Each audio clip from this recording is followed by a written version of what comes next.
अधिकांश लोग अपने मन को जबरदस्ती बदलने की कोशिश करते हैं। वे डिसिप्लिन को धक्का देते हैं, विचारों से लड़ते हैं, मोटिवेशन पर निर्भर रहते हैं और कुछ दिन सब ठीक चलता है, लेकिन फिर मन वापस अपनी पुरानी आदतों पर लौट आता है। यहाँ पर समस्या इच्छा शक्ति की कमी नहीं है, बल्कि तरीका गलत है।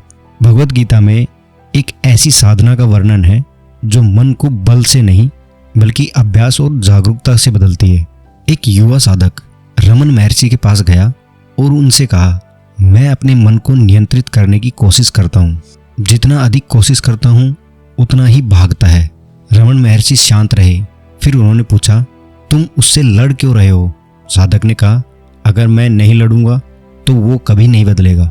रमन जी मुस्कुराए, तुम अभी समझे नहीं हो कि मन सीखता कैसे है। साधक ने पूछा, तो मैं उसे बदलूं कैसे?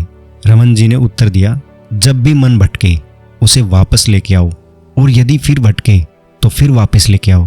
न कोई जबरदस्ती, न क्रोध, सिर्फ लौटना। यही नियम भगवान कृष्ण ने अर्जुन को बताया था।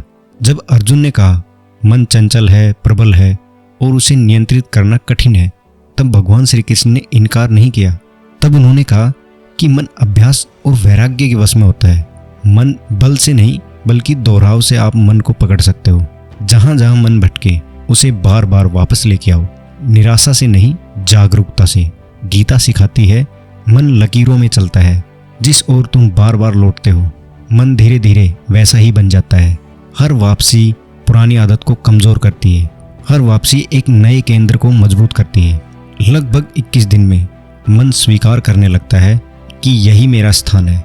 वो इसलिए नहीं बदलता क्योंकि उसे हराया गया है, वो इसलिए बदल जाता है क्योंकि उसे उसी के लिए प्रशिक्षित किया गया है।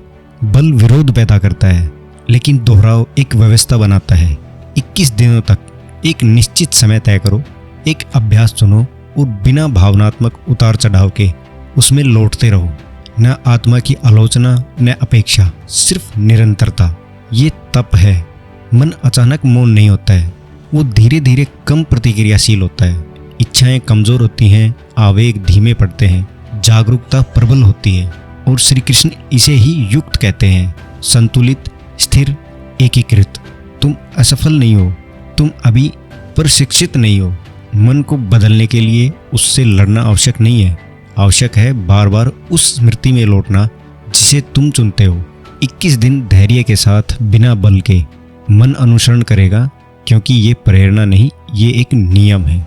और आप भी इस नियम से अपने जीवन के हर लक्ष्य को प्राप्त कर सकते हैं। धन्यवाद।